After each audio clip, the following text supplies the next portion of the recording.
بسم الله الرحمن الرحيم الحمد لله الذي خلق السماوات والأرض وجعل الظلمات والنور ثم الذين كفروا بربهم يعدلون هو الذي خلقكم من طين ثم قضى أجلا وأجل مسمى عنده ثم أنتم تمترون وهو الله في السماوات وفي الأرض يعلم سركم وجهركم ويعلم ما تكسبون وما تأتيهم من آية من آيات ربهم إلا كانوا عنها معرضين فقد كذبوا بالحق لما جاءهم فسوف يأتيهم أنباء ما كانوا به يستهزئون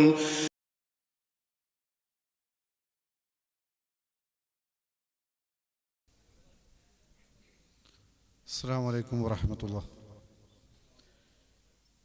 إن الحمد لله نحمده ونستعينه ونؤمن به ونتوكل عليه ونعوذ بالله من شرور أنفسنا ومن سيئات أعمالنا من يهد الله فلا مضل له ومن يضلل فلا هادي له وأشهد أن لا إله إلا الله وحده لا شريك له وأشهد أن محمدا عبده ورسوله أرسله بالهدى ودين الحق ليظهره على الدين كله ولو كره المشركون يا أيها الذين آمنوا اتقوا الله حق تقاته ولا تموتن إلا وأنتم مسلمون. ബഹുമാന്യരായ സഹോദരങ്ങളെ സഹോദരിമാരെ, വിദേശ രാജ്യങ്ങളിൽ ജോലി ആവശ്യാർത്ഥം പോവുകയും അവിടെ തങ്ങളുടെ ജോലിക്കിടയിൽ കിട്ടുന്ന സമയം നാം മനസ്സിലാക്കിയിട്ടുള്ള ആദർശത്തിൻ്റെ പ്രബോധനത്തിനു വേണ്ടി ചെലവഴിക്കുകയും ചെയ്യുന്ന നമ്മുടെ ഈ കൂട്ടായ്മയിൽ ഉൾക്കൊണ്ടിട്ടുള്ള ആളുകളുടെ ഒരു സംഗമമാണ് ഇവിടെ നമ്മൾ ആരംഭിക്കാനിരിക്കുന്നത്. ഗ്ലോബൽ ഇസ്ലാഹി മീറ്റ് എന്ന പേരിൽ ഈ സംഗമത്തിലേക്ക് ക്ഷണിച്ചിട്ടുള്ളത് വിദേശത്തുള്ള നമ്മുടെ പ്രവർത്തകർ, നാട്ടിലെത്തിയിട്ടുള്ള ആളുകളെയാണ്. അള്ളാഹുവിൻ്റെ അതിമഹത്തായ അനുഗ്രഹത്താൽ പടച്ചതമ്പുരാൻ്റെ മതം ശരിയായി മനസ്സിലാക്കുവാനുള്ള അവസരം നമുക്ക് ലഭിച്ചു. ഈ മനസ്സിലാക്കിയ കാര്യം മറ്റുള്ള ആളുകളിലേക്ക് എത്തിച്ചു കൊടുക്കുക എന്നത് വിശ്വാസി എന്നുള്ള നിലക്ക് നമ്മുടെ ബാധ്യതയാണ് എന്ന് തിരിച്ചറിഞ്ഞതുകൊണ്ടാണ് ഏറെ തിരക്കുകളും പ്രയാസങ്ങളും ഉണ്ടായിട്ടും ഇങ്ങനെ ഒരു പരിപാടി സംഘടിപ്പിച്ചപ്പോൾ ഇവിടെ എല്ലാ ആളുകളും എത്തിയിട്ടുള്ളത്. നബി തിരുമേനി സല്ലല്ലാഹു അലൈഹി വസല്ലം സമൂഹത്തിന് പ്രബോധനം ചെയ്തിട്ടുള്ള കലിമത്തു തൗഹീദിൽ അധിഷ്ഠിതമായ ആദർശമാണ് നമ്മൾ സമൂഹത്തിൻ്റെ മുമ്പിൽ നിരന്തരമായി പ്രബോധനം ചെയ്തുകൊണ്ടിരിക്കുന്നത്. ഏത് കാലഘട്ടത്തിലും പ്രയാസങ്ങളും പ്രതിസന്ധികളും ഈ പ്രബോധന സംരംഭങ്ങൾക്ക് ഉണ്ടാകാറുണ്ട് എന്നുള്ളത് നമുക്ക് വിസ്മരിക്കാൻ സാധ്യമല്ല.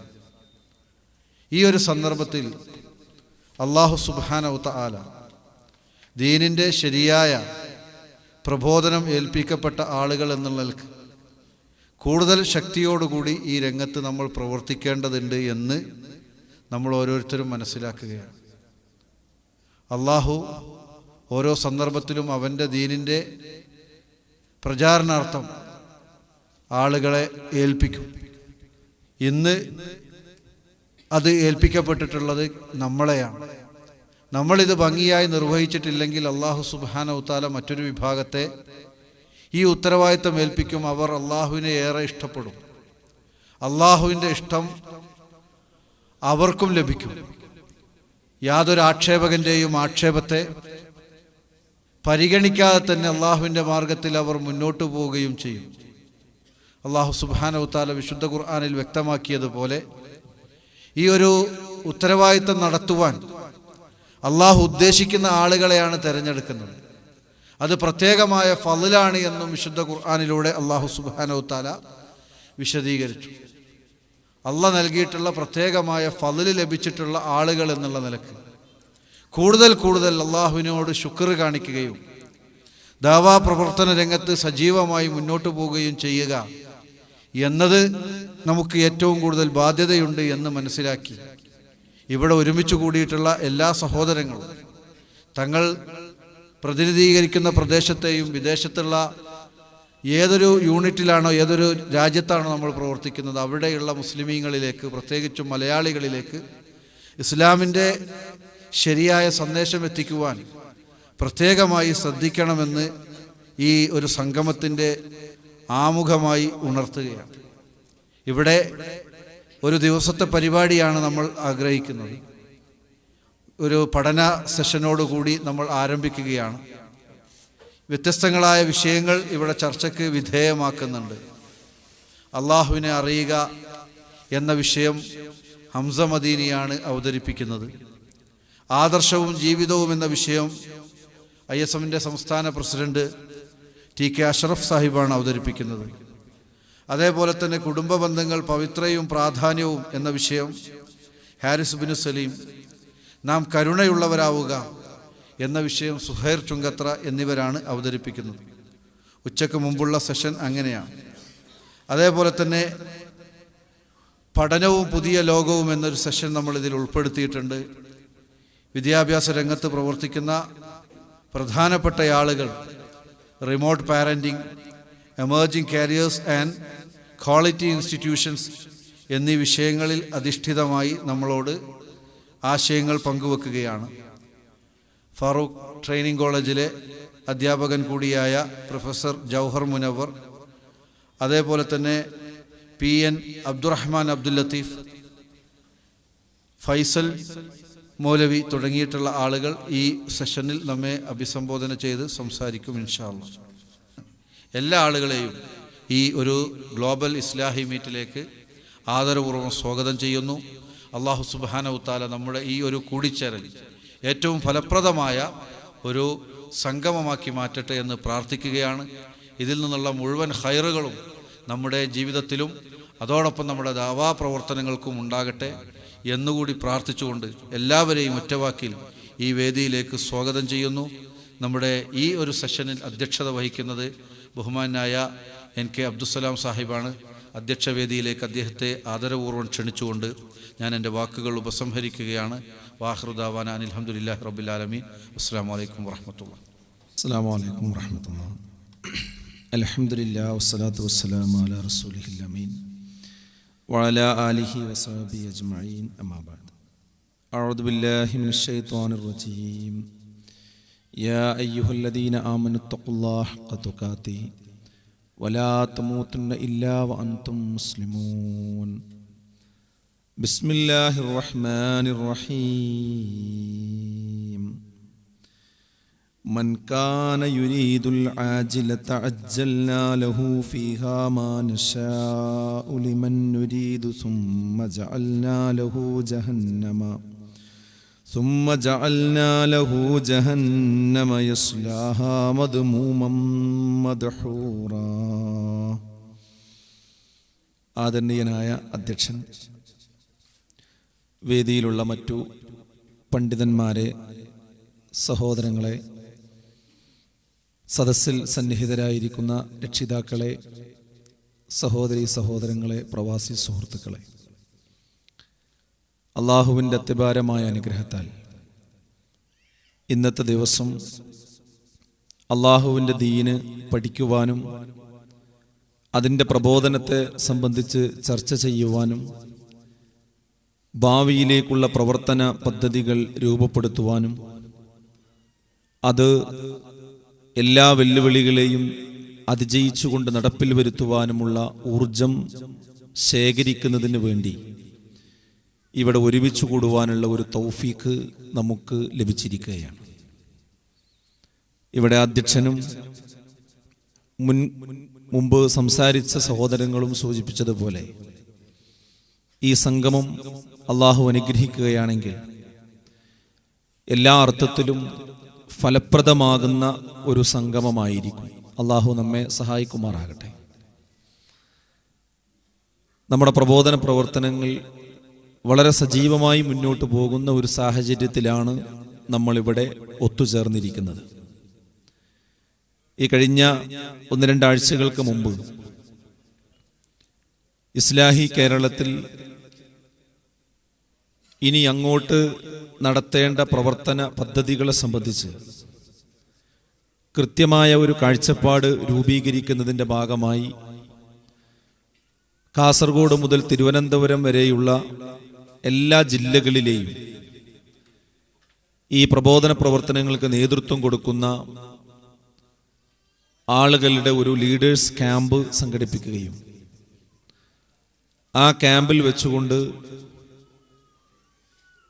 ഒരു വർഷം നീണ്ടു നിൽക്കുന്ന പ്രബോധന പ്രവർത്തനങ്ങൾക്ക് കൃത്യമായ രൂപരേഖ ഉണ്ടാക്കുകയും ചെയ്തിരിക്കുകയാണ്. ആ രൂപരേഖയിൽപ്പെട്ട ഏറ്റവും പ്രധാനപ്പെട്ട ഒരു പ്രവർത്തനമാണ് ഇന്നിവിടെ തുടക്കം കുറിച്ചിരിക്കുന്നത്.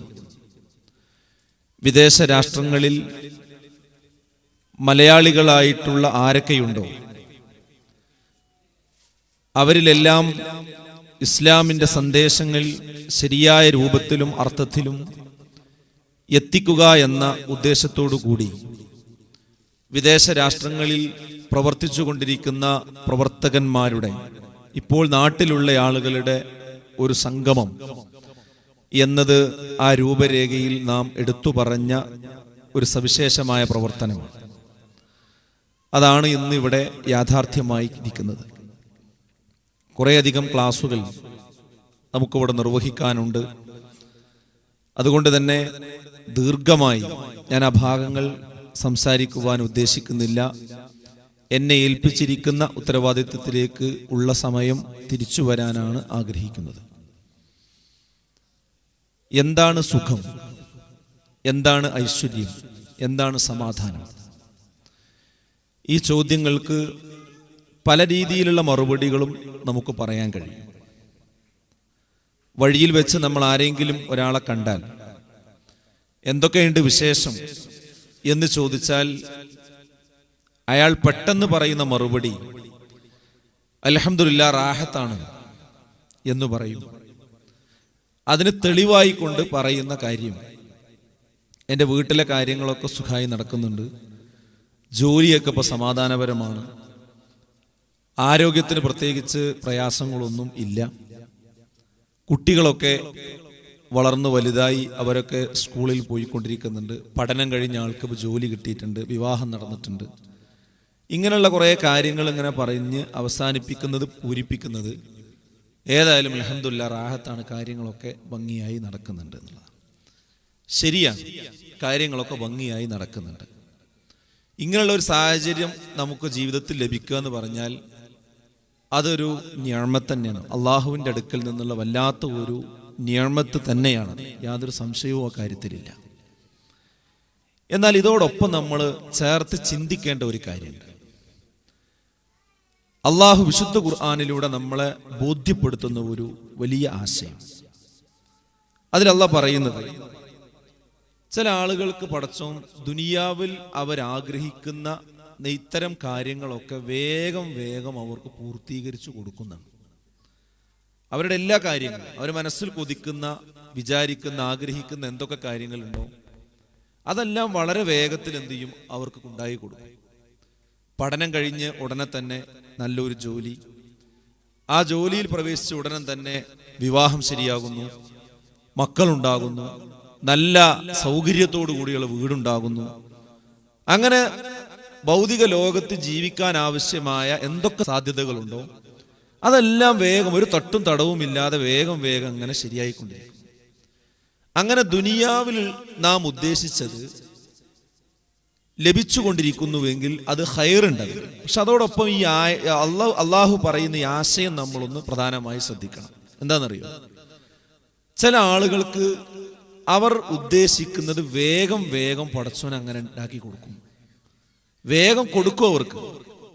പക്ഷേ യഥാർത്ഥ ലോകത്ത്, ശാശ്വത ലോകത്ത്, മരണമില്ലാത്ത ലോകത്ത് അവർക്ക് ഒരു ഓഹരിയും ഉണ്ടായിരിക്കുകയില്ല എന്നാണ്. അതല്ലേ നഷ്ടം? ഇവിടെ നമ്മളെല്ലാ സൗകര്യത്തോടും കൂടി ജീവിച്ചു. പക്ഷെ മരണത്തിന് ശേഷം ഒരു സൗകര്യവുമില്ലാത്ത, ഒരിക്കലും കരകയറാനാവാത്ത ആ നരകത്തിലാണ് നമ്മുടെ വാസമെങ്കിൽ എന്തായിരിക്കും നമ്മുടെ അവസ്ഥ? ഇവിടെ എല്ലാ സൗകര്യങ്ങളും സുഖവും ഒക്കെ ഉണ്ട്, പക്ഷെ പരലോകത്തൊന്നുമില്ലെങ്കിലും. അപ്പൊ ഒരു മനുഷ്യനെ സംബന്ധിച്ചിടത്തോളം ഈ താൽക്കാലിക ജീവിതത്തിൽ എന്തെങ്കിലും നേടുക എന്നുള്ളതല്ല, മറിച്ച് നാളെ പരലോകത്ത് ആ സുന്ദരമായ സ്വർഗത്തിൽ എന്നെന്നും ജീവിക്കുക, അവിടെ ആ സ്വർഗം ലഭിക്കുക എന്നതാണ് നമ്മുടെ ലക്ഷ്യം. പക്ഷെ പടച്ചോൻ പറയണത്, ദുനിയാവിൽ ചില ആളുകൾക്ക് വേഗം അവർ ആഗ്രഹിക്കണോക്കണം കൊടുക്കും, പക്ഷെ പരലോകത്ത് അവർക്ക് എന്തുണ്ടാവില്ല, ഒരു ഓഹരി ഉണ്ടാവില്ല. അതാരാണ്? ഞാൻ ഈ സംസാരത്തിൽ നിങ്ങളുടെ മനസ്സിൽ തങ്ങി നിൽക്കണമെന്ന് ഞാൻ ആഗ്രഹിക്കുന്ന, നിങ്ങൾ ചിന്തിക്കേണ്ട ഒരു വിഷയമാണ് പറയുന്നത്. അതാരാണ്? പരലോകത്തൊന്നും ഇല്ലാതെ എന്നാൽ ഇഹലോകത്ത് അവർ ആഗ്രഹിക്കുന്നത് കിട്ടുന്ന വിഭാഗം ആരാണ്? ഇതാരാണ് എന്ന ചോദ്യത്തിന് ഉത്തരം കണ്ടെത്താൻ പ്രസംഗിക്കുന്ന ഞാനും കേട്ടുകൊണ്ടിരിക്കുന്ന നിങ്ങളും ശ്രമിക്കുമ്പോൾ നമ്മൾ നമ്മിലേക്ക് തന്നെ തിരിഞ്ഞു നിന്ന് ആലോചിക്കുക. ഞാൻ അതിൽ പെടുവോ? എനിക്ക് ദുനിയാവ് കിട്ടും, പരലോകം കിട്ടാത്ത ഒരാളായി ഞാൻ മാറുമോ? എൻ്റെ ജീവിതം അങ്ങനെയാണോ എന്നൊരു വിശകലനം നമ്മൾ നമ്മളെ സംബന്ധിച്ച് നടത്തേണ്ടതുണ്ട്. ആരാണ് അത്? അല്ലാഹ് കൃത്യമായി വിശുദ്ധ ഖുർആനിലൂടെ പറഞ്ഞു. ഒരു പ്രത്യേക ലക്ഷണം അവർക്കുണ്ട്. അതെന്താണെന്നറിയും? അവർ ലക്ഷ്യമായി കണ്ടത് ദുനിയാവിനെയാണ്. ദുനിയാവിനെ ലക്ഷ്യമായി കണ്ട ചില ആളുകൾക്ക്, എല്ലാവർക്കും ഒന്നുമല്ല, അല്ലാഹ് ഉദ്ദേശിച്ച ആളുകൾക്ക് എന്ത് ചെയ്യും? ദുനിയാവിലുള്ള സുഖം കൊടുക്കും. അപ്പൊ അത് കിട്ടുമ്പോൾ അവന് തോന്നും പടച്ചോൻ എന്നെ വല്ലാതെ സഹായിക്കുന്നുണ്ട്. പക്ഷേ പരലോകത്ത് എന്തുണ്ടാവില്ല, ഒരു ഓഹരി ഉണ്ടാവില്ല. അത് വിശുദ്ധ ഖുർആൻ 17-ാം അധ്യായത്തിലെ 18-ാമത്തെ ആയത്തിലൂടെ നമ്മൾ ബോധ്യപ്പെടുത്തുന്നുണ്ട്. ഞാൻ ഓതി വെച്ച ആയത്ത് അതാണ്. മൻ കാന യുരീദുൽ ആജിലത അജ്ജൽനാ ലഹു ഫീഹാ മാ നശാഉ ലിമൻ നുരീദ്.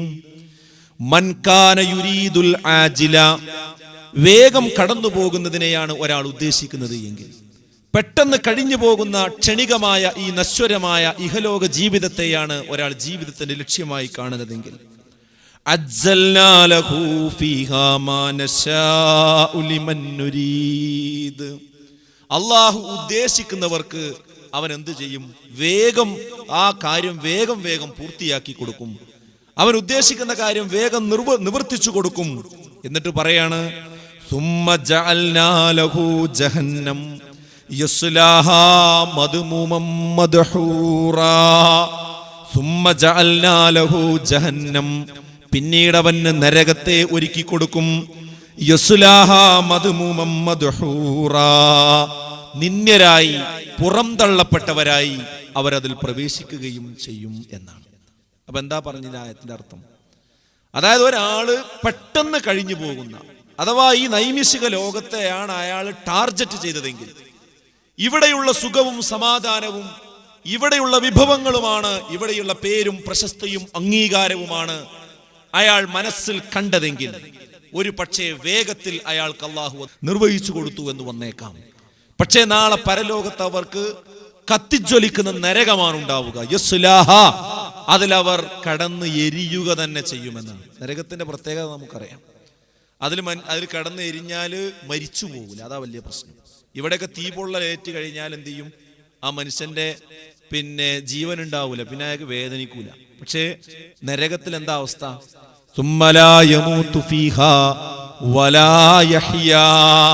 അവിടെ ജീവിതവുമില്ല, മരണവുമില്ല. മരിക്കാനും കഴിയില്ല, ജീവിക്കാനും കഴിയില്ല, അല്ലാത്തൊരവസ്ഥയാണ്. ആ സാഹചര്യം ഉണ്ടാകും. ആ നരകത്തിൽ അവരെ തള്ളും. അതാരാന്നാ പറഞ്ഞ്?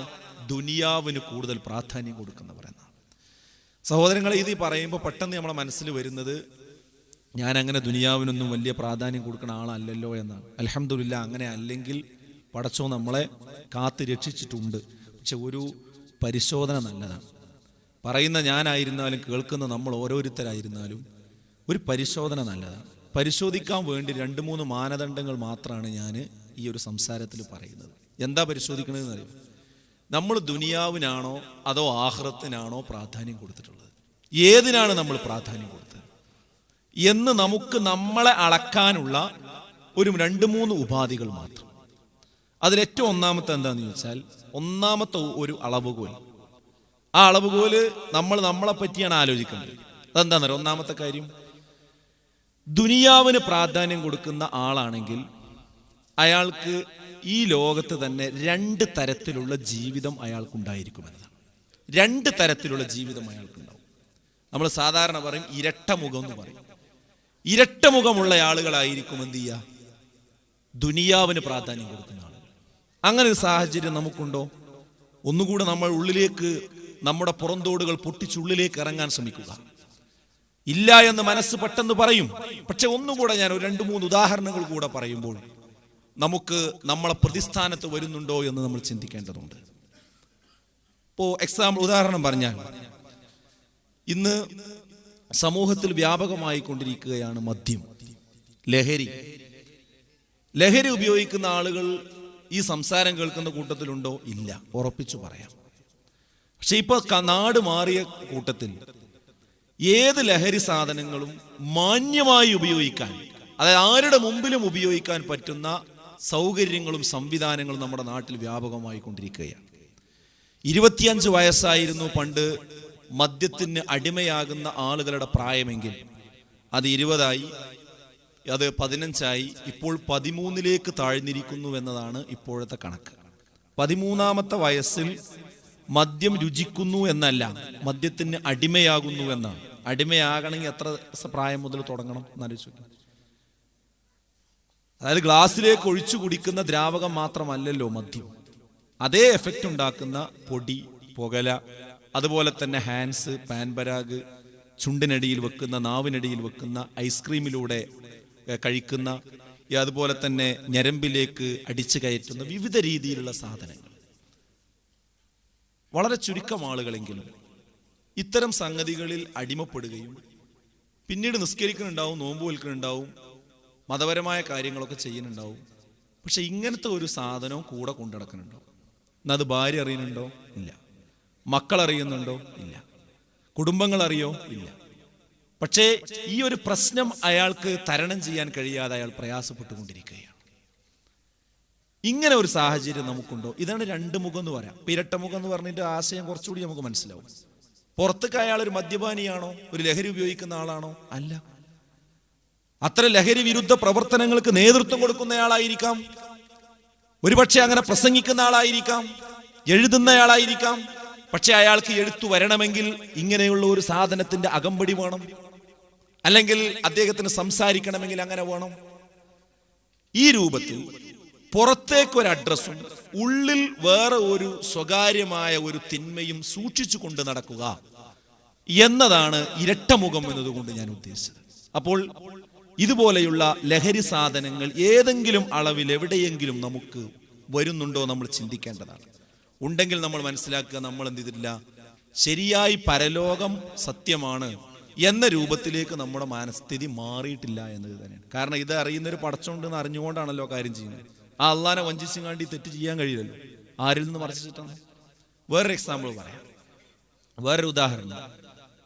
പണ്ട് കാലത്ത് എന്തെങ്കിലും വൃത്തികേടുകൾ കാണാനും അതുപോലെ തന്നെ അനുഭവിക്കാനും ഒക്കെ ഒരുപാട് പരിമിതികൾ ഉണ്ടായിരുന്ന കാലഘട്ടമാണ്.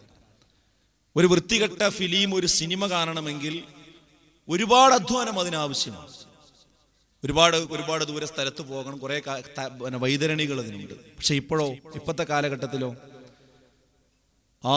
ആർക്കും ഏത് സമയത്തും എവിടെ വെച്ചും എന്ത് വൃത്തികേടുകളും ആസ്വദിക്കാനും എന്നാൽ ആരും അറിയാതെ മാന്യമായി നടക്കാനും പറ്റുന്ന ഒരു കാലഘട്ടത്തിലാണ് നമ്മളുള്ളത്. ഇന്ന് നമ്മുടെ കേരളത്തിന്റെ പൊതു പിക്ചർ തന്നെ എടുത്ത് പരിശോധിച്ചാൽ, പത്രം വായിച്ചു നോക്കുമ്പോൾ കാണാൻ പറ്റുന്ന ഒരു ചിത്രം നമുക്കറിയാം. ലൈംഗിക സദാചാര മേഖലകളിൽ തകർന്നടിഞ്ഞിട്ടുണ്ട്. പലതും 100 കാര്യങ്ങൾ, 100ഓ 1000ഓ കേസ് ഉണ്ടാകുമ്പോൾ ഒന്ന് മാത്രമാണ് പിടിക്കപ്പെടുന്നത്, അല്ലേ? ഒന്ന് മാത്രമാണ് പിടിക്കപ്പെടുന്നത്. ആ പിടിക്കപ്പെടുന്നത് തന്നെ ചുഴലിച്ചു നോക്കുമ്പോൾ അത്ഭുതപ്പെടുന്ന വാർത്തകളാണ് നമ്മൾ കണ്ടുകൊണ്ടിരിക്കുന്നത്. ലൈംഗിക സദാചാര മേഖലകളിൽ സംഭവിച്ചുകൊണ്ടിരിക്കുന്ന പ്രശ്നങ്ങൾ, തകരാറുകൾ പഠിച്ചു നോക്കുമ്പോൾ അതിന് പ്രായമില്ല. അതിന് പ്രായമില്ലാത്ത ഒരവസ്ഥ പലപ്പോഴും വന്നുകൊണ്ടിരിക്കുന്നുണ്ട് എന്നതാണ്. അതിന് പ്രായം പോലെ 60ഉം 50ഉം ഒക്കെ വയസ്സായ ആളുകളാണ് ഇത്തരം കേസുകളിൽ പിടിക്കപ്പെട്ടുകൊണ്ടിരിക്കുന്നത്. ലൈംഗിക സദാചാര മേഖലകളിൽ ഒരിക്കലും ഊഹിക്കാൻ കഴിയാത്ത രീതിയിലുള്ള തകർച്ചയാണ് വന്നുകൊണ്ടിരിക്കുന്നത്.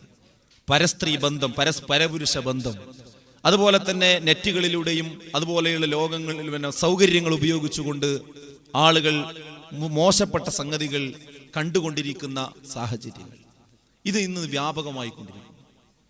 നമ്മളാണെങ്കിലോ നമസ്കരിക്കുന്നുണ്ട്, നോമ്പ് നോൽക്കുന്നുണ്ട്, സക്കാത്ത് കൊടുക്കുന്നുണ്ട്, അതുപോലെയുള്ള ഇസ്ലാമിക പ്രബോധന പ്രവർത്തനങ്ങളിലൊക്കെ വ്യാപൃതരുമാണ്.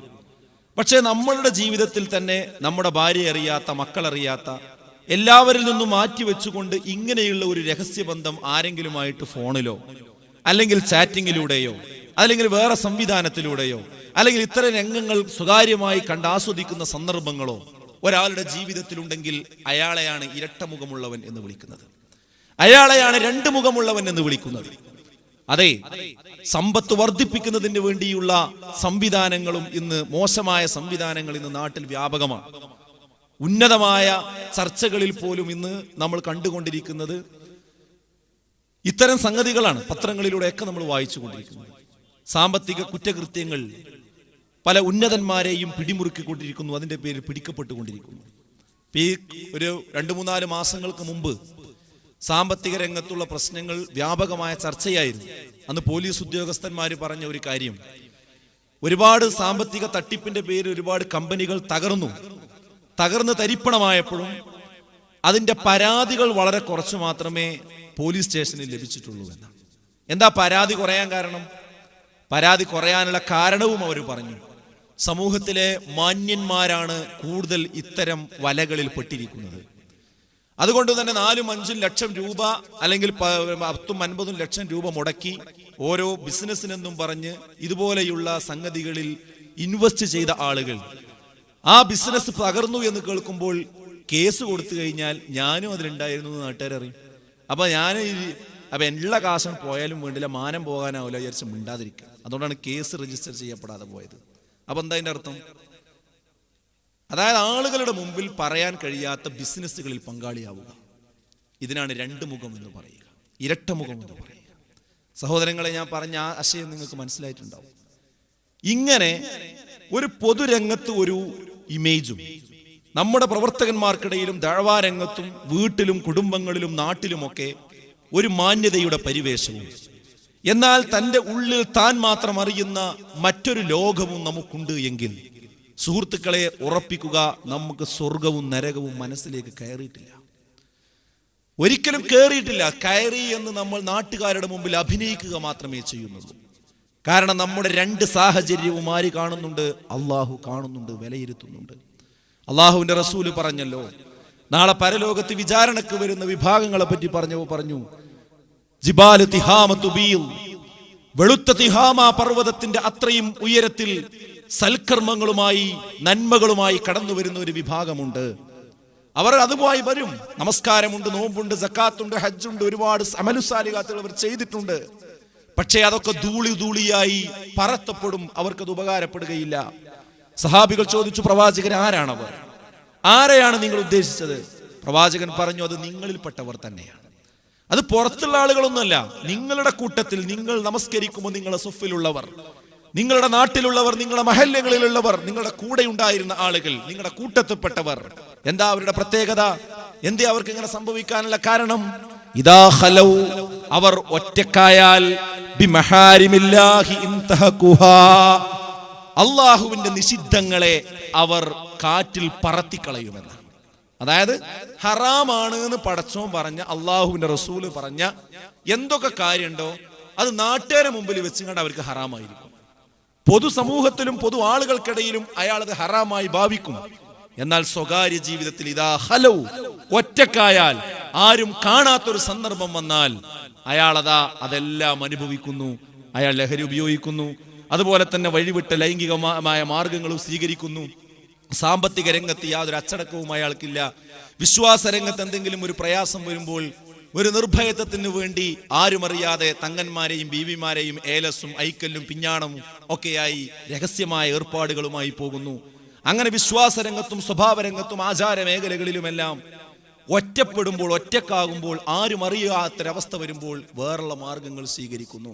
അത്തരം ആളുകളോടാണ് അവരെ നമസ്കാരവും നോമ്പും സക്കാത്തും ഒക്കെ പൊളിഞ്ഞു പോയി അവർക്കൊന്നുമില്ലാത്ത ആളുകളായി നാളെ പരലോകത്ത് വരും എന്ന് പറയുന്നത്. അതുകൊണ്ട് സഹോദരങ്ങളെ, ഒന്ന് നമ്മൾ മനസ്സിലാക്കുക, പരലോകത്തിന് പ്രാധാന്യം കൊടുത്താണ് നമ്മൾ ജീവിക്കുന്നതെങ്കിൽ ഇങ്ങനെ ഒരു മുഖം നമുക്ക് ഒരിക്കലും ഉണ്ടാവാൻ പാടില്ല. ഈ ഗ്ലോബൽ ഇസ്ലാഹി മീറ്റിൽ, ഈ ഓഡിറ്റോറിയത്തിലും പുറത്തു നിന്നും ഇതൊക്കെ കേട്ടുകൊണ്ടിരിക്കുന്ന ഓരോരുത്തരും നെഞ്ചിൽ കൈവച്ചൊന്ന് ആലോചിക്കുക, എന്താണ് എൻ്റെ അവസ്ഥ?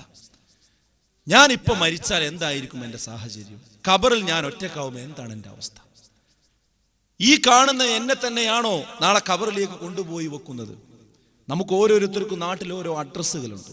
നമ്മൾ അധ്യാപകരാണ്, എഞ്ചിനീയർമാരാണ്, ഡോക്ടർമാരാണ്, പല രീതിയിലുള്ള ആളുകളാണ്. നമുക്ക് സമൂഹത്തിലുള്ള ഒരു ഇമേജ് ഉണ്ട്. ആ ഇമേജ് തന്നെയാണോ നാളെ ഖബറിലുണ്ടാവുക, നാളെ പരലോകത്തുണ്ടാവുക, അള്ളാഹുവിൻ്റെ മുമ്പിലുണ്ടാവുക? ഇത് നമ്മൾ ഓർക്കുക. ഇത് നമ്മളെ വിലയിരുത്താൻ വലിയ ഒരു ആയുധമാണ്. ഒന്നതാണ്. രണ്ടാമത്തെ ഒരു ഇത് പറഞ്ഞാൽ എന്താ അറിയും? രണ്ടാമത്തെ ഒരു സംഗതി, മതത്തെ മറയാക്കി സ്വാർത്ഥ താല്പര്യങ്ങൾ സംരക്ഷിക്കുന്ന അവസ്ഥ. ഇതും സമൂഹത്തിൽ ഇന്ന് വ്യാപകമാണ്. തൻ്റെ സ്വാർത്ഥമായ കാര്യങ്ങൾ നേടാൻ വേണ്ടി മതത്തെ ഒരു മറയാക്കി നിർത്തിക്കൊണ്ടാണ് ഇന്ന് പല ആളുകളും ബിസിനസ്സുകളും കാര്യങ്ങളും ഒക്കെ നടത്തിക്കൊണ്ടിരിക്കുന്നത്. ഇവിടെയുള്ള യാഥാസ്ഥിക വിഭാഗത്തിന് നേതൃത്വം കൊടുക്കുന്ന ഒരു വ്യക്തി പ്രവാചകന്റേതാണെന്ന് പറഞ്ഞുകൊണ്ട്, കള്ളം പറഞ്ഞുകൊണ്ട് ഒരു മുടി കടത്തിക്കൊണ്ടുവന്ന് അതിൻ്റെ പേരിൽ കോടികൾ കൊയ്യാനുള്ളൊരു ശ്രമം നടത്തി. അത് പരാജയപ്പെട്ടപ്പോൾ വേറെ രൂപത്തിൽ ആ ബിസിനസ് തട്ടിക്കൂട്ടിക്കൊണ്ടിരിക്കുകയാണ്. അത് തെറ്റാണെന്ന് നമ്മൾ പറയുന്നു. അതോടൊപ്പം തന്നെ നമ്മൾ ശ്രദ്ധിക്കുക, നമ്മൾ ഇതിൻ്റെ ആളുകളായി ഒരു മതപരമായ ഒരു അഡ്രസ് നമുക്ക് ലഭിക്കുമ്പോൾ അത് വേറെ സ്വാർത്ഥമായി നമ്മൾ ദുനിയാവിൻ്റെ താല്പര്യങ്ങൾക്ക് വേണ്ടി നമ്മൾ ഉപയോഗപ്പെടുത്തുന്നുണ്ടോ എങ്കിൽ ഉറപ്പിക്കുക, പരലോകം നമ്മുടെ മനസ്സിലേക്ക് കയറിയിട്ടില്ല, ആഖിറത്ത് നമ്മുടെ മനസ്സിലേക്ക് പ്രവേശിച്ചിട്ടില്ല എന്ന് നമ്മൾ മനസ്സിലാക്കേണ്ടതുണ്ട്. മൂന്നാമത്തെ ഒരു ലക്ഷണം എന്താണ്? മൂന്നാമത്തെ നമ്മൾ മനസ്സിലാക്കാനുള്ളൊരു കാര്യം, ദുനിയാവിൽ മാത്രം ശ്രദ്ധിക്കുന്ന ആളുകൾ. അതായത് പരലോകത്തിൻ്റെ പടച്ചോന്റെ കാര്യത്തിന് ഒരു സമയവും കൊടുക്കാനില്ലാതെ ദുനിയാവുമ തന്നെ ശ്രദ്ധിക്കുന്ന ആളുകൾ. അങ്ങനെയുള്ള ഒരു സാഹചര്യം നമുക്കുണ്ടോ? ഉണ്ടെങ്കിൽ ഉറപ്പിക്കുക, പരലോകമാണ് പ്രധാനമെന്ന് നമ്മുടെ മനസ്സിലേക്ക് പ്രവേശിച്ചിട്ടില്ല. അപൂർവമായി പല ആളുകളും, പ്രവാസികളിൽപ്പെട്ട ആളുകളോടൊക്കെ സംസാരിക്കുമ്പോൾ നമുക്ക് അറിയാൻ കഴിയുന്ന ഒരു കാര്യം, അവരുടെ ജീവിതത്തിൻ്റെ മൊത്തം സ്ട്രക്ചർ പരിശോധിച്ചാൽ നമസ്കരിക്കാൻ പോലും 5 വക്ത് കൃത്യമായി നമസ്കരിക്കാൻ പോലും സമയം കിട്ടാത്ത ഒരുപാട് ആളുകൾ നമുക്ക് കാണാൻ സാധിക്കും. എനിക്ക് 17 മണിക്കൂറാണ് ജോലി, അതിൻ്റെ ഇടയിൽ ഞാൻ എന്ത് ചെയ്യാൻ? ഉറങ്ങാനും പോലും എനിക്ക് സമയം കിട്ടണില്ല. പിന്നെ എപ്പോഴാണ് ഇപ്പം ഞാൻ ഈ ദൈവത്തിന് വരിക? എപ്പോഴാണ് ഇപ്പം ഞാൻ ഈ CD കാണാൻ വരിക? എപ്പോഴാണ് ഇപ്പം പ്രസംഗത്തിന് വരിക? എപ്പോഴാണ് ക്ലാസ് കേൾക്കുക? എന്നുള്ള രൂപത്തിലുള്ള വർത്തമാനങ്ങൾ ഒരുപാട് നമ്മൾ കാണാറുണ്ട്, കേൾക്കാറുണ്ട്. സഹോദരങ്ങളെ, അങ്ങനത്തെ ഒരു അവസ്ഥയാണോ നമുക്കുള്ളത്? നമ്മൾ ആലോചിക്കുക. അതായത് എന്ത് പറഞ്ഞാലും നമ്മുടെ കച്ചവടവും ബിസിനസ്സും മറ്റുള്ള കാര്യങ്ങളും അതിന് പരിക്ക് പറ്റുന്ന രീതിയിലുള്ള ഒരു പ്രവർത്തനത്തിനും ഞാനില്ല എന്ന് പറഞ്ഞാൽ നമ്മൾ 100% നമ്മൾ മുന്നിൽ കാണുന്നത് ദുനിയാവിനെ തന്നെയാണ്. അപ്പം ഞാൻ 3 കാര്യം പറഞ്ഞു. അതായത് നമ്മൾ ദുനിയാവിനാണോ ആഖിറത്തിനാണോ പ്രാധാന്യം കൊടുക്കുന്നത് എന്ന് നമ്മളെ പരിശോധിക്കാനുള്ള 3 കാര്യം ഞാൻ പറഞ്ഞു. ഒന്ന്, 2 മുഖത്തോടു കൂടിയുള്ള ജീവിതം നമുക്കുണ്ടെങ്കിൽ നമ്മൾ ആഖിറത്തിനെ ഉൾക്കൊണ്ടിട്ടില്ല. രണ്ടാമത്തത്, ഈ വക കാര്യങ്ങളുടെ മുന്നിൽ നമ്മൾ നിൽക്കുമ്പോൾ അതുകൊണ്ട് നമ്മൾ ഭൗതികമായി എന്തെങ്കിലും മോഹങ്ങൾ ഉദ്ദേശിക്കുന്നുണ്ട് എങ്കിൽ നമുക്ക് പരലോകം നമ്മുടെ മനസ്സിലേക്ക് പ്രവേശിച്ചിട്ടില്ല. മൂന്നാമത്തത്, ഈ ദീനിൻ്റെ ദഅവാ പ്രവർത്തനങ്ങൾക്കും ഇതിൻ്റെ ഇബാദത്തുകൾക്കും സമയം കിട്ടാത്ത രീതിയിൽ നമ്മുടെ ഭൗതിക ജീവിതത്തെ നമ്മൾ പ്ലാൻ ചെയ്തിട്ടുണ്ടെങ്കിൽ നമ്മൾ ആഖിറത്തിന് പ്രാധാന്യം കൊടുത്തവരല്ല. ഇത് നമ്മൾ മനസ്സിലാക്കേണ്ടതുണ്ട്. അപ്പോൾ പക്ഷേ നമുക്ക് ദുനിയാവിൽ എന്ത് കിട്ടും? വീട് കിട്ടിയെന്ന് വരും, അതുപോലെ സൗകര്യങ്ങൾ കിട്ടിയെന്ന് വരും. നമുക്ക് തോന്നും പടച്ചോൻ അങ്ങനെ നന്നായിട്ട് സഹകരിച്ചിട്ടുണ്ട്, ഇന്ന അള്ളാഹ് പടച്ച തമ്പുരാൻ എനിക്ക് എല്ലാ കാര്യങ്ങളും ചെയ്തു തന്നിട്ടുണ്ട് എന്നൊക്കെ നമുക്ക് തോന്നും. പക്ഷേ നാളെ പരലോകത്തൊന്നും ഉണ്ടാവില്ല, അവർക്ക് ഒരു ഓഹരിയും ഉണ്ടാവില്ല. അതുകൊണ്ട് സുഹൃത്തുക്കളെ, നമ്മൾ മനസ്സിലാക്കിയിരിക്കുന്ന വിശ്വാസം, നമ്മൾ ഉൾക്കൊണ്ടിരിക്കുന്ന പടച്ച തമ്പുരാനുള്ള വിശ്വാസം, ആഖിറത്തിലുള്ള വിശ്വാസം, പരലോകത്തിലുള്ള വിശ്വാസം, അത് അനുസരിച്ചു കൊണ്ട് തന്നെയാണ് നമ്മുടെ ജീവിതം എന്ന് നമ്മൾ ഉറപ്പ് വരുത്തിയേ പറ്റൂ. എന്നോട് ഇവിടെ സംസാരിക്കാൻ പറഞ്ഞ കാര്യം ആദർശവും ജീവിതവും എന്നാണ്. ഇത് രണ്ടും 2 പാളയത്തിൽ പോകേണ്ട സാധനമല്ല, പാളത്തിൽ പോകേണ്ട സംഗതിയല്ല. ചില ആൾക്കാർ പറയാറുണ്ടല്ലോ, ഞാൻ ആ കാര്യം തത്വത്തിൽ അംഗീകരിച്ചിരിക്കുന്നു. അതിനെപ്പറ്റി ആൾക്കാർ പറഞ്ഞാൽ ഒരാൾ ഒരു കാര്യം തത്വത്തിൽ അംഗീകരിച്ചിരിക്കുന്നു എന്ന് പറഞ്ഞതിൻ്റെ അർത്ഥം അയാൾ അത് പ്രയോഗത്തിൽ വരുത്താൻ ഉദ്ദേശിക്കുന്നില്ല എന്നുള്ളതാണ്. ഇസ്ലാമിനെ നമ്മൾ തത്വത്തിൽ അംഗീകരിച്ചാൽ പോരാ, അത് പ്രയോഗത്തിൽ കൂടി എന്ത് ചെയ്യേണ്ടതുണ്ട്, വരുത്തേണ്ടതുണ്ട്. അതെങ്ങനെ പ്രയോഗത്തിൽ വരിക? ആ പറഞ്ഞ കാര്യങ്ങൾ ജീവിതത്തിൽ പൂർണ്ണമായി നമുക്കുണ്ടാവണം. അതിനെന്താ മാർഗം, അതിനെന്താ പരിഹാരം എന്നുള്ള അതുകൂടി പറഞ്ഞ് ഞാൻ എൻ്റെ വാക്കുകൾ അവസാനിപ്പിക്കും. അതിനെന്താ പരിഹാരം എന്നറിയാം? ഒറ്റ പരിഹാരമേ ഉള്ളൂ. ഈ ദുനിയാവിൻ്റെ നൈമിഷികത നമുക്ക് ശരിക്കും മനസ്സിക്ക് ബോധ്യമാകുക. അതായത് ദുനിയാവ് വളരെ ചെറുതാണ്, ദുനിയാവ് വളരെ ചെറുതാണ് എന്നത് എന്ത് ചെയ്യണം, നമ്മൾ നമ്മുടെ മനസ്സിലേക്ക് കൊണ്ടുവരണം. റസൂലുള്ളാഹി സ്വല്ലല്ലാഹു അലൈഹി വസല്ലമ പറഞ്ഞ ഉദാഹരണങ്ങൾ തന്നെ നമ്മുടെ മനസ്സിലുണ്ടായാൽ നമുക്ക് ആ കാര്യം മനസ്സിലാവും. അല്ലേ? റസൂലുള്ളാഹി പറഞ്ഞു, ഒരു കടലിൽ വിരലിങ്ങനെ മുക്കിയിട്ട് ആ വിരലിങ്ങനെ ഉയർത്തിയാൽ അതിൽ നിന്ന് ഉറ്റി വീഴുന്ന ആ വെള്ളം, അതാണത്രേ ദുനിയാവ്. ആ പരന്നു കിടക്കുന്ന സാഗരം, അതിനെയാണ് പരലോകത്തോട് അള്ളാഹുവിൻ്റെ റസൂൽ ഉപമിച്ചത്. അപ്പൊ നമുക്ക് ആ ഒരു തുള്ളി വെള്ളമാണോ വേണ്ടത്, ആ പരന്നു കിടക്കുന്ന സാഗരമാണോ വേണ്ടത്? തണലാണോ? ഒരു യാത്രക്കിടയിൽ തണലിൽ തങ്ങിയ യാത്രക്കാരനെ പോലെ, ഒരു വിദേശിയെ പോലെ, അല്ലേ? ഇതൊക്കെയാണ് റസൂലുള്ളാഹി സ്വല്ലല്ലാഹു അലൈഹി വസല്ലമ ഈ ദുനിയാവിനെ പറ്റി പറഞ്ഞത്. അതായത് അത്ര വളരെ കുറച്ചു മാത്രമേ ഈ ദുനിയാവുള്ളൂ എന്ന് മനസ്സിലാക്കുക. ശൈത്താൻ നമ്മളെ മനസ്സിൽ കൊണ്ടുവന്നിരിക്കുന്നത് എന്താ? ഇതാണ് ഏറ്റവും ഗൗരവം, ഇതാണ് ഏറ്റവും വലുത്, ഇവിടുത്തെ പ്രശ്നമാണ് ഏറ്റവും വലിയ പ്രശ്നം, പരലോകമൊന്നും വലിയ പ്രശ്നമല്ല എന്നുള്ളതാണ്. അതൊക്കെ മരിച്ചു എന്നിട്ടല്ലേ, മരിക്കോളം ജീവിക്കണ്ടേ, ഇതാണ് ആൾക്കാർ സാധാരണ പറയാം.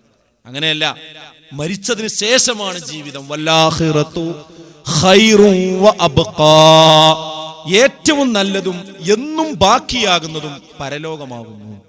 ഇത് നമ്മളെ മനസ്സിലേക്ക് കയറി കഴിഞ്ഞാൽ ഇവിടെ ഉള്ളതൊക്കെ പരലോകത്തിനു വേണ്ടി നമുക്ക് അഡ്ജസ്റ്റ് ചെയ്യുവാൻ കഴിയും എന്നതാണ് ഒരു പരിഹാരം. അതാണ് എന്ത്?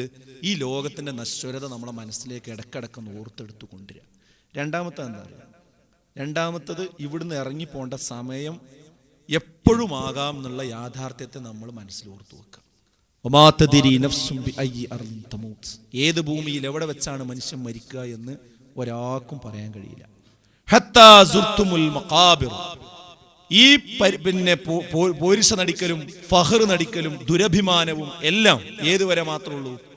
ഹത്താ സുർത്തുമുൽ മഖാബിർ, ഖബറിടം സന്ദർശിക്കുന്നത് വരെ മാത്രം. അപ്പൊ മരിക്കണ സമയം എപ്പോഴാന്ന് നമുക്കറിയില്ല. ഇന്നിപ്പോ നമ്മൾ ഈ ഒരു ഗ്ലോബൽ മീറ്റ് അവസാനിക്കുന്നത് വരെ എത്ര ആൾക്ക് ഇരിക്കാൻ പറ്റും അറിയില്ല, നമുക്കറിയില്ല, കഴിയില്ല. ഇന്ന് നമ്മൾ സുബൈ നിസ്കരിച്ചപ്പോൾ അടുത്ത ഒരു സുബൈക്ക് ഞാൻ ഉണ്ടാകുമെന്ന് ഉറപ്പിച്ചു പറയാൻ ആർക്ക് കഴിയും? പറയാൻ കഴിയില്ല.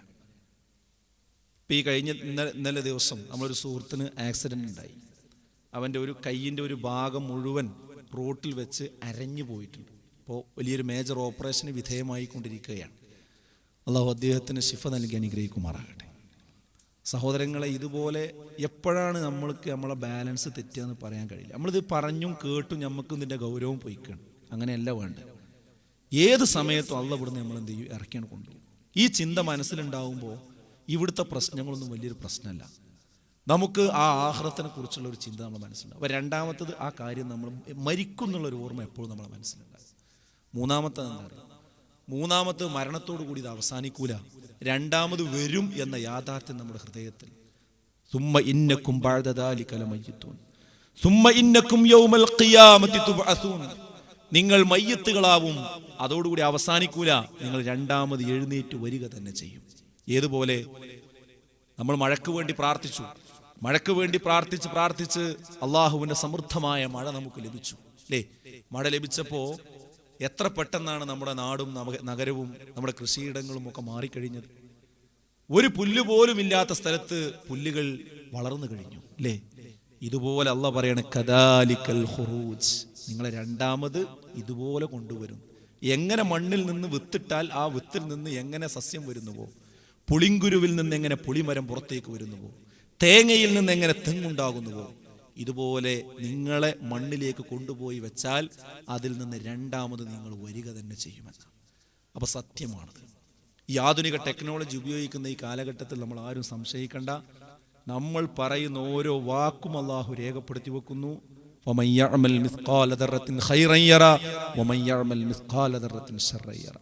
അണുമണി തൂക്കം നന്മയാകട്ടെ തിന്മയാകട്ടെ അത് കാണുന്നതാണ് അള്ളാഹ് പറയുന്നത്.